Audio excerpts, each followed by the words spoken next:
वक्रतुण्ड महाकाय सूर्यकोटि समप्रभ निर्विघ्नं कुरु मे देव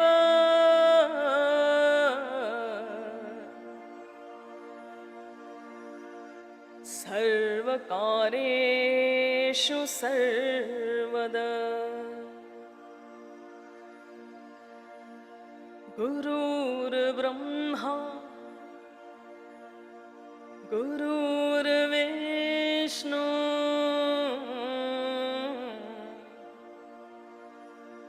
गुरुर्देवो महेश्वर गुरुर्साक्षात् परब्रह्म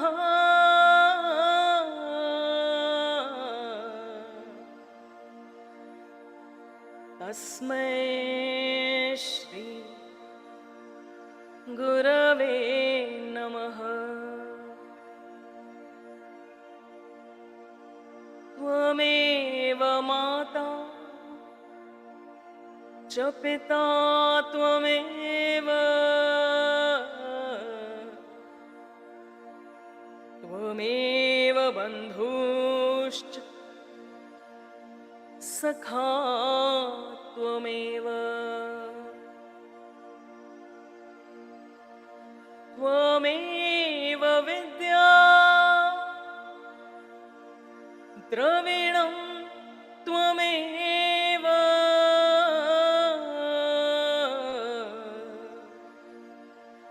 त्वमेव सर्वं मम देव देव। कायेन वाचा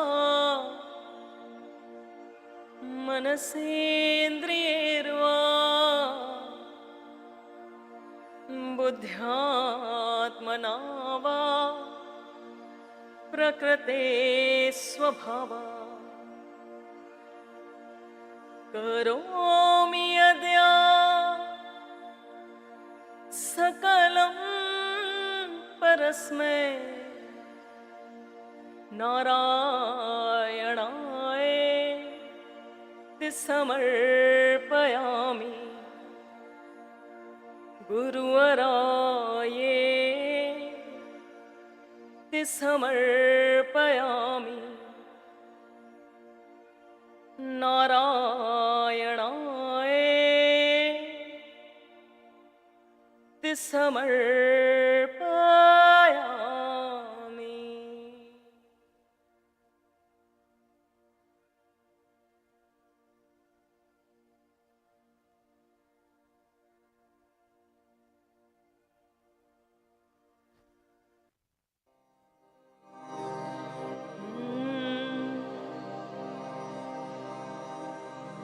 राधे राधे ओ राधे राधे राधे राधे ओ राधे राधे राधे राधे ओ राधे राधे राधे राधे ओ राधे राधे गोविंद राधे गोपाल राधे गोविंद राधे गोपाल राधे गोविंद राधे गोपाल राधे गोविंद राधे गोपाल राधे श्री गिरधारी गोविंद राधे श्री गिरधारी गोविंद राधे श्री गिरधारी गोविंद गोविन्द राधे श्रीगिरिधारी गोविन्द राधे श्रीगिरिधारी गोविन्द राधे श्रीगिरिधारी गोविन्द राधे श्रीगिरिधारी गोविन्द राधे राधे राधे ओ राधे राधे राधे राधे ओ राधे राधे राधे राधे ओ राधे राधे राधे राधे ओ राधे राधे गोविन्द राधे गोपाल राधे गोविन्द राधे गोपाल राधे श्री विश्वनन्दा गोविन्द राधे श्री विश्वनन्दा गोविन्द राधे श्री विश्वनन्दा गोविन्द राधे श्री विश्वनन्दा गोविन्द राधे श्री विश्वनन्दा गोविन्द राधे श्री विश्वनन्दा गोविन्द राधे श्री विश्वनन्दा गोविन्द राधे श्री विश्वनन्दा गोविन्द राधे राधे राधे ओ राधे राधे राधे राधे ओ राधे राधे राधे राधे ओ राधे राधे राधे राधे ओ राधे राधे राधे राधे ओ राधे राधे राधे राधे ओ राधे राधे गोविन्द राधे गोपाल राधे गोविन्द राधे गोपाल राधे गोविन्द राधे गोपाल राधे राधे राधे ओ राधे राधे राधे राधे ओ राधे राधे राधे राधे ओ राधे राधे राधे राधे ओ Radhe Radhe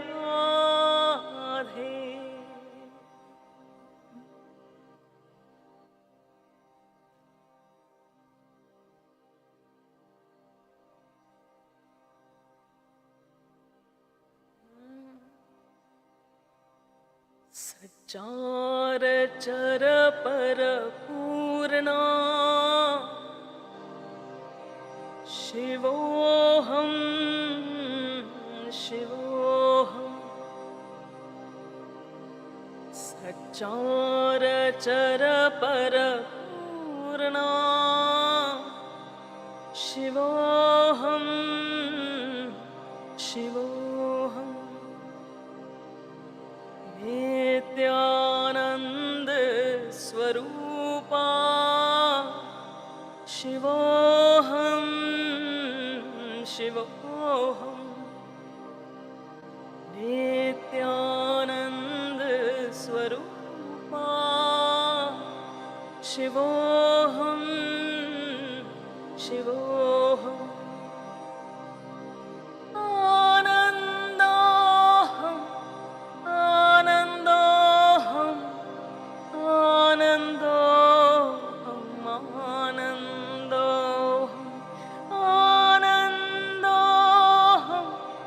आनन्दोऽहम्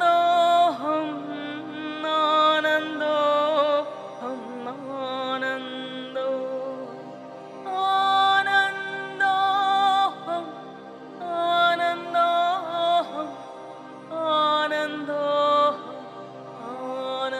आनन्दोऽहम्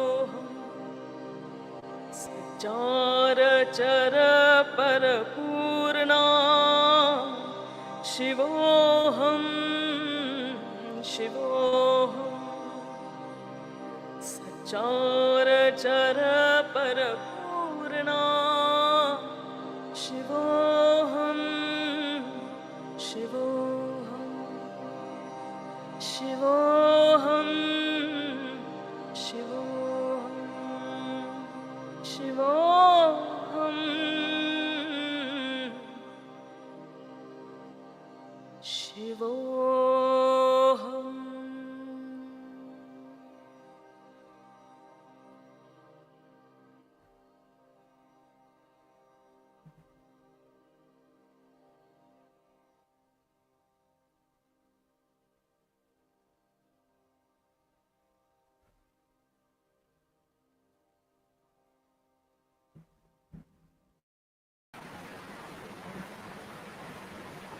Welcome to Satsang.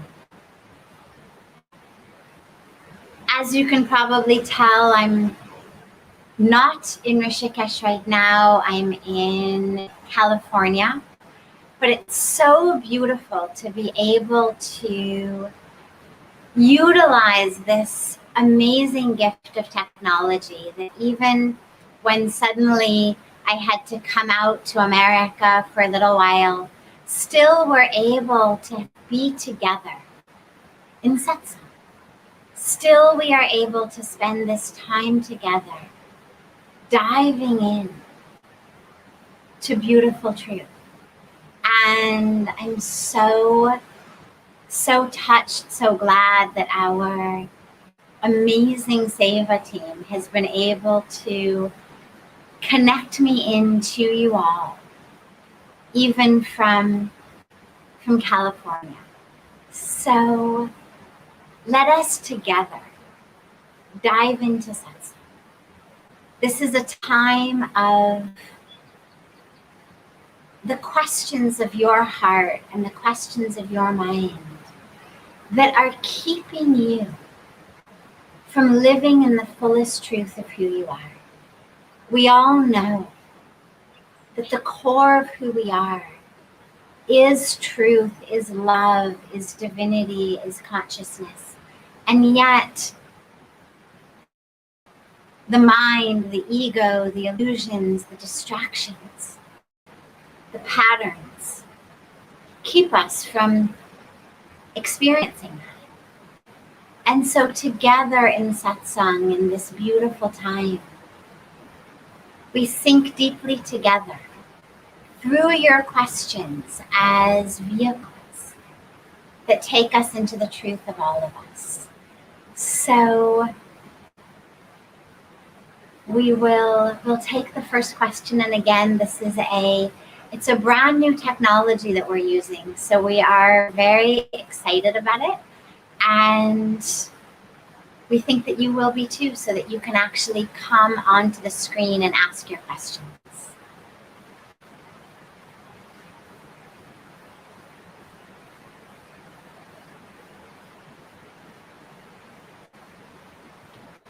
I hope you can hear us. Now we can. So it's wonderful to be together, and we're all here in Rishikesh, missing you a lot. This is our yoga TTC, our first yoga TTC after the pandemic and the lockdown. So we're very excited to be joining you today. One of the questions that came up today was someone who was actually from the yoga courses that we're offering here, and he was asking why people who are good actually end up suffering more in their life. You know, the phrase that is like the good guy finishes the last. So they were asking, why is that? And if you could enlighten us and put some insight into that, that would be really wonderful. Sure. First of all, I don't actually think that's true. I think that several things are at play here. You hear it a lot when we lose someone, especially someone who's young, And one of the comments that people so frequently make is that God seems to take those who are the most pure, are the most beautiful, are the kindest, and it's definitely something people speak about. And I think that with regard to that, and then we'll come into just suffering,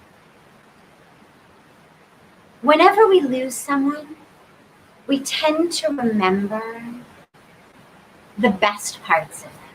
It's very rare that you lose someone, or even someone you love gets very sick, and what you are focused on is how annoying they are, or how difficult they are, or how many things they do that bother you. Suddenly you are focused exclusively on the good times, the beautiful attributes of this person, the love, the kindness, the togetherness. And so whether they are just very sick or whether we actually lose them, it feels like we have lost someone who was unique good, uniquely kind. Whereas I think certainly it may be that God is hand selecting those to come quickly back to him. And of course, he's God. He has full prerogative to choose however he would like. But I think more than that, what ends up happening is just in our minds, the way we think about those people is much more focused on the goodness. Also, though, again, sticking with aspects for a moment of passing away, what we know is that the ultimate goal of life is not how long can I live.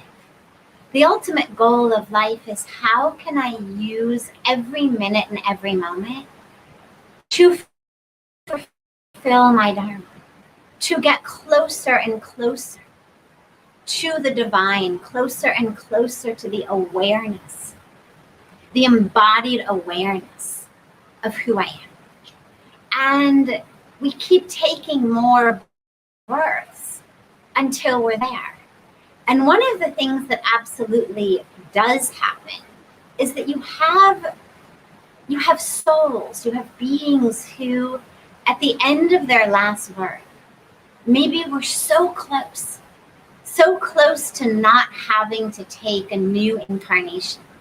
But they had maybe just a few pieces of the karmic package to still work out. And so they incarnated for just a few short years to work out that karma.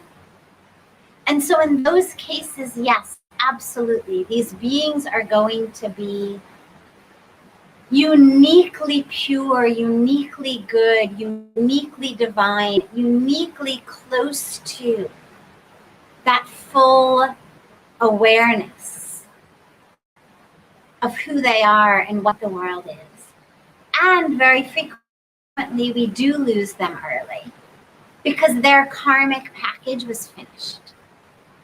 Then when we come, though, into aspects just of suffering, I don't think that people who are good suffer more. I think what happens is when people who are engaged in what we consider goodness, they are kind, they are generous, they are honest, they are truthful, they move with integrity. In the external world of things like business, finances, climbing ladders of corporate ladders or social ladders or popularity ladders, we may see them, or they may see themselves, as not getting as high up on the ladder as they would like. And therefore, there may very well be some emotional suffering that they have based on that.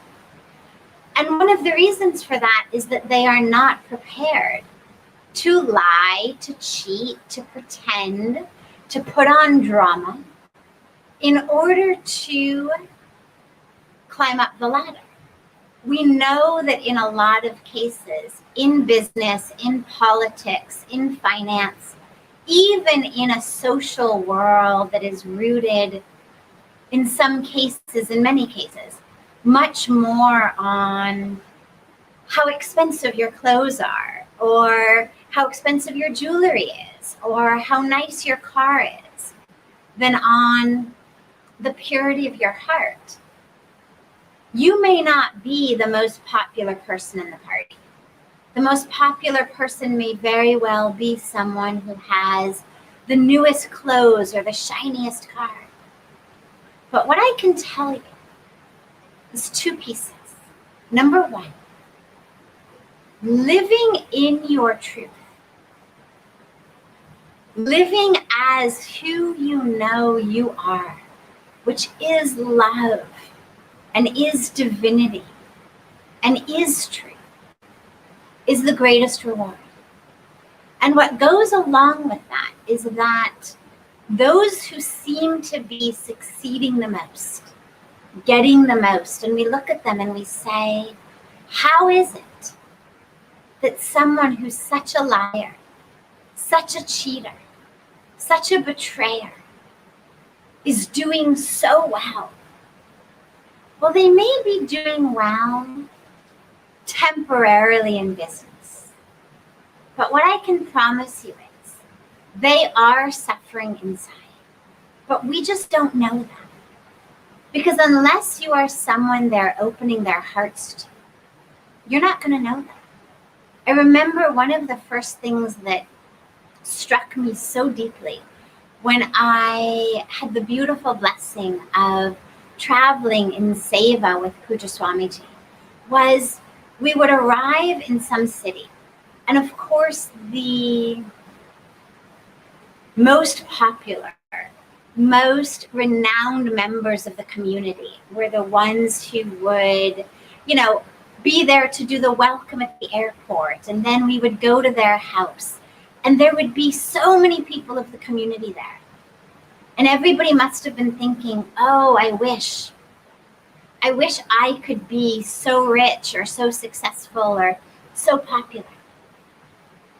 But inevitably, every time what happened was, the minute that the crowd thinned out, the minute that the rest of the community left, these people who everyone else was envious of would burst into tears. They would burst into tears at Puja Swamiji's feet. Things were going wrong in their lives. They were not happy. Whether it was their marriage, whether it was their children, whether it was their health, whether it was just a sense of emptiness inside. I cannot tell you how many times I've heard people say, we have everything. We are so successful. And yet, there is no peace. So do not think of lack of success in these external ways as something that has to make you suffer. Allow yourself to change your model of what success is, of what you want in your life. Change your values to being the ability to go to sleep at night, the ability to look yourself in the mirror, the ability to feel joy and love and truth in your heart, the ability to know that you are enough. You don't have to buy more, own more, wear more, show off more, achieve more. Suffering is a decision we make. It is an emotional choice that we make.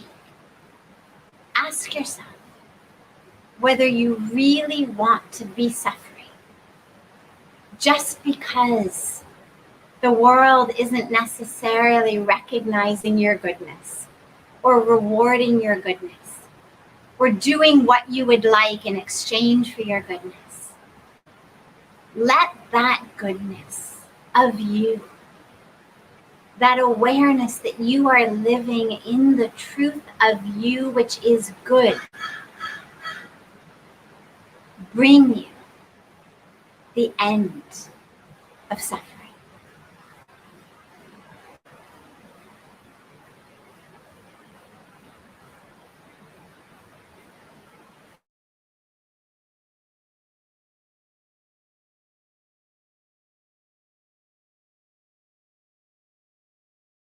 Shall I ask?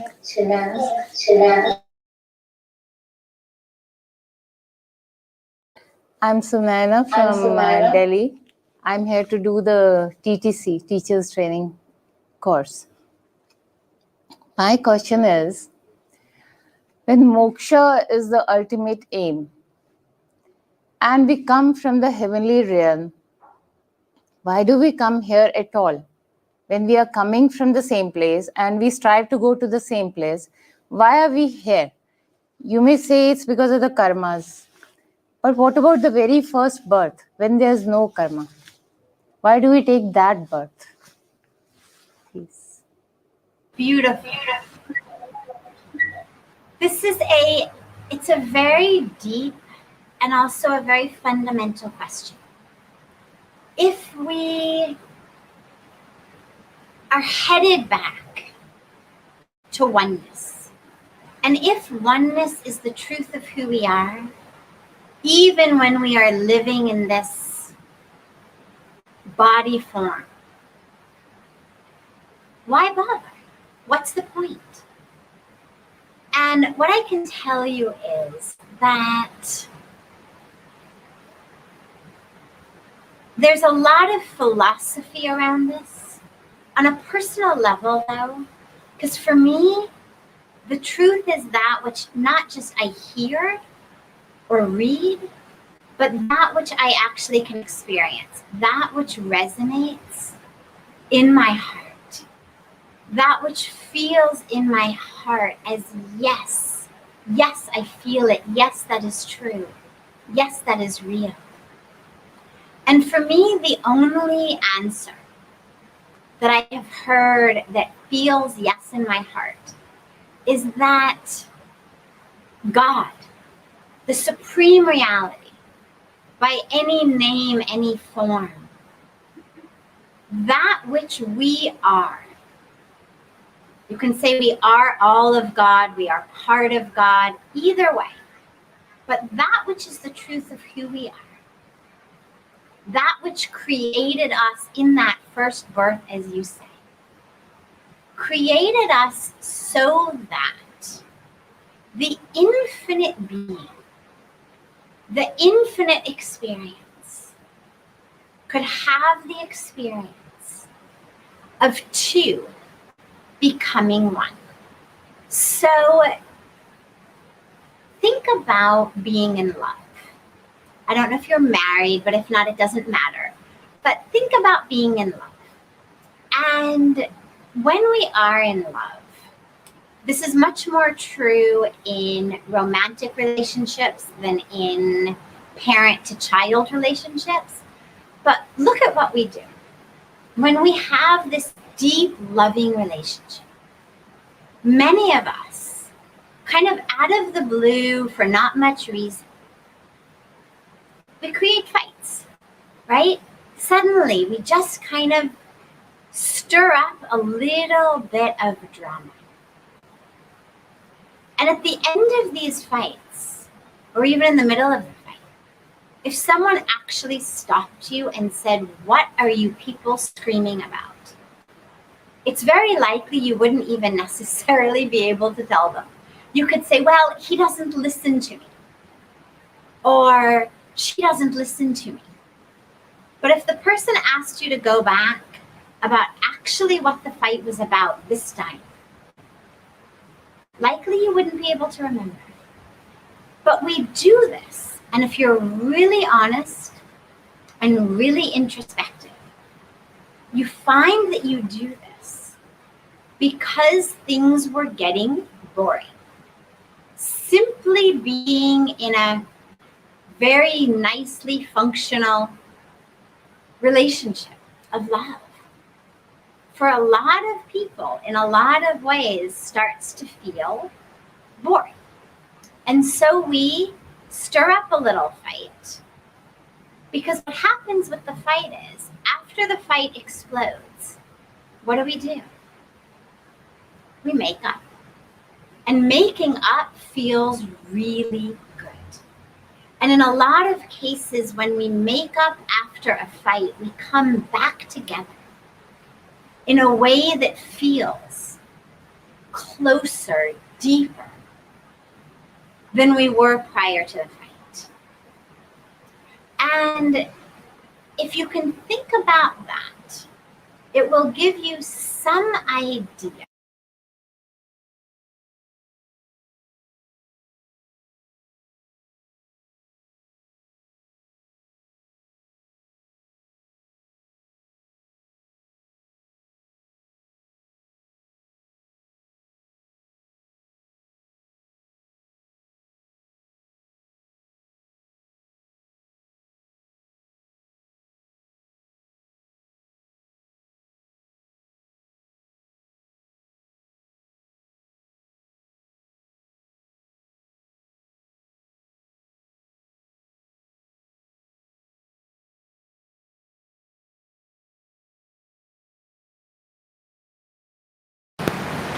where there was two, or where there was one, he creates two, and then out of two, it becomes one. And that yearning, that wish, you can say, to experience the coming back together is what we call Leela. When we speak about the divine play, well, why would God play with us?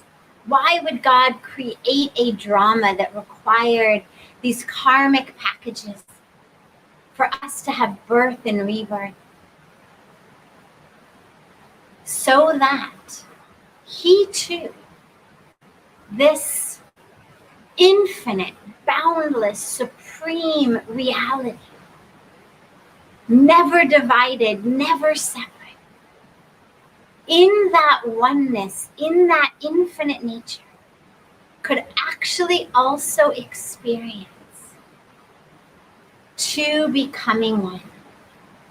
But in order to experience that, first one had to become two. Like we create a fight so that we can make up again. God has created multiplicity, duality, so that just as beautiful as it is for us to feel the coming back together with God, that ecstasy that we experience as we reunite with God, that God experiences that as well. That ecstasy is something that the divine is also experiencing. That being in love is something the divine is also experiencing.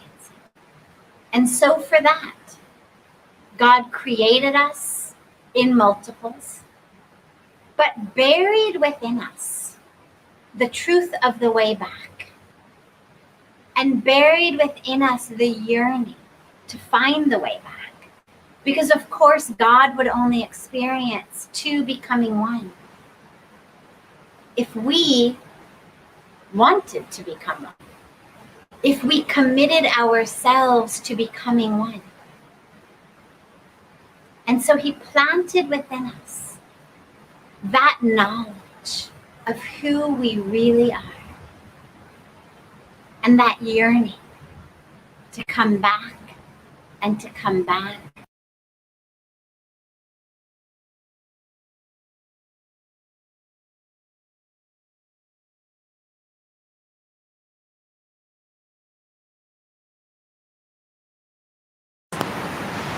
And so that's the divine Leela of why why we went from 1 to 2.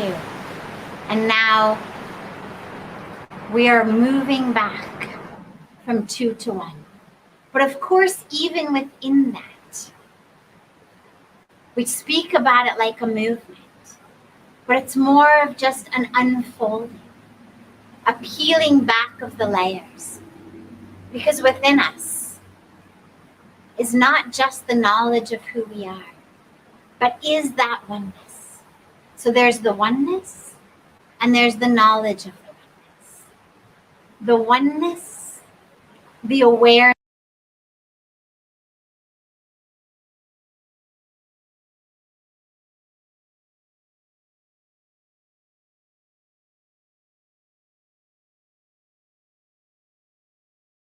Living in that truth, that fullness of that divine experience.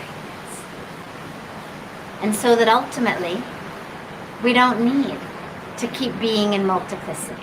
So that ultimately, we don't need to keep taking these births over and over again. But we can just live in that undifferentiated oneness.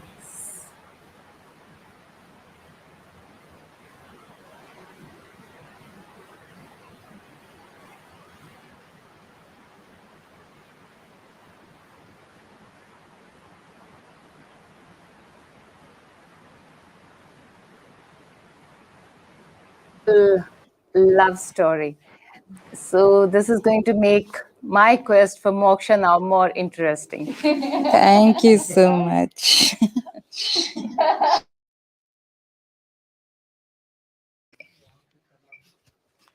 So, Puja Sadhviji, today when we had a beautiful darshan with Puja Swamiji of Murari Bapuji, and after he left, we had a little bit of a meeting with some of the yoga students. And one of the things that came up was Puja Swamiji had mentioned about club culture and Katha culture. And he was saying how in a club culture, we get so attached to what is happening externally. And in a Katha culture, we have more of a vision of our internal world.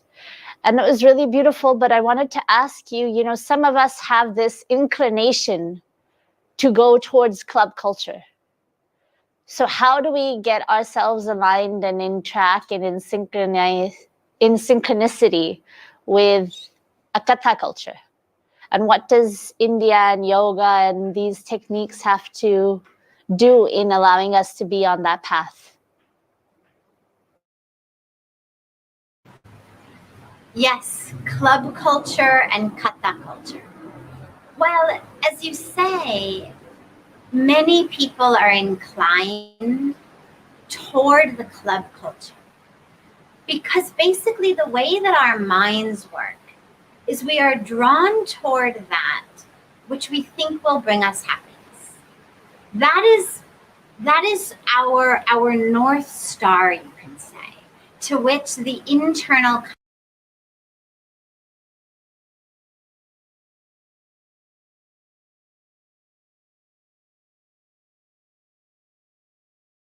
level of happiness. And for most of us, we are tragically deluded, indoctrinated into thinking that that happiness is going to come from something outside. And so we are drawn to the outside world, whether it's shopping, whether it's clubs, whatever it may be. We are drawn to things that are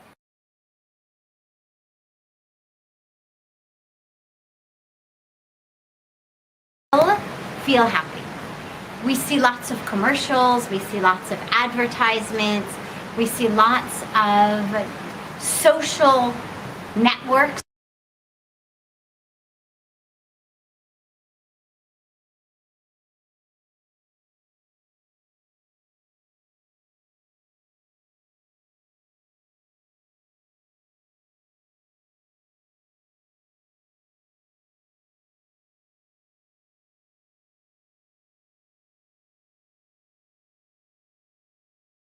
experiencing that level of happiness and joy that we would like to be, that we thought we would be, that we expected to be. And so eventually we, if we are introspective, if we are honest, if we are still enough to truly listen, we understand that no matter how many times I go out, it's not going to give me what I'm looking for. No matter how many shopping bags I come home with, it's not going to give me what I'm looking for. What we are looking for is the experience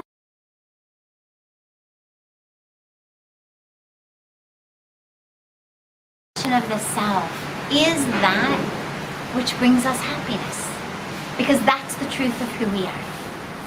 The core of who we are is infinite, is whole, is complete, is divine.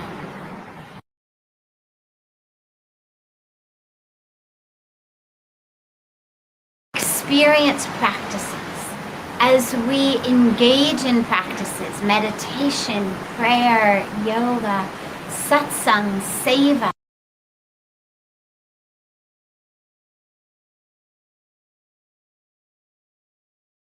that truth. And as we do that, we get closer and closer.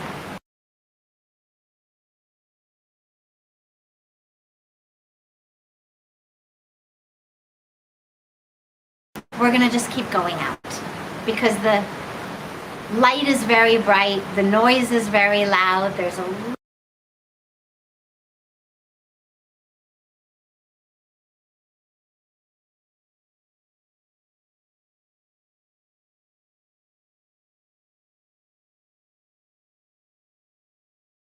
and to know that what we are looking for is real happiness, and that real happiness comes when we are in a state of expansion.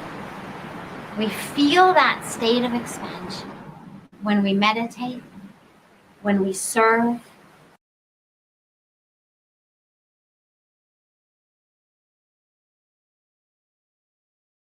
people with shopping bags. It gives us this very illusory sense of expansion. We think, look, I'm around a lot of people. Or look, I've bought a lot of things, therefore I have expanded. Or we also think, I've eaten a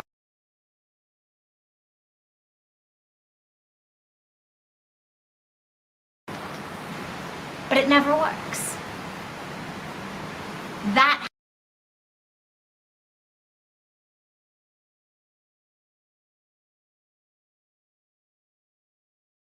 shopping trips, a chocolate cake, doesn't last.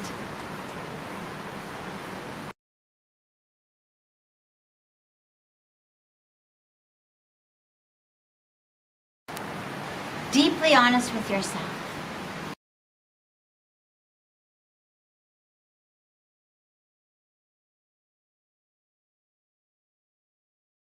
When you are engaged in prayer, when you're engaged in song, is such a deeper level of happiness.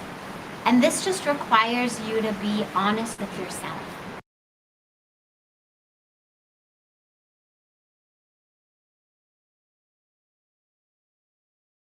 Mahatma Gandhi said so beautifully, what is the point of running so fast when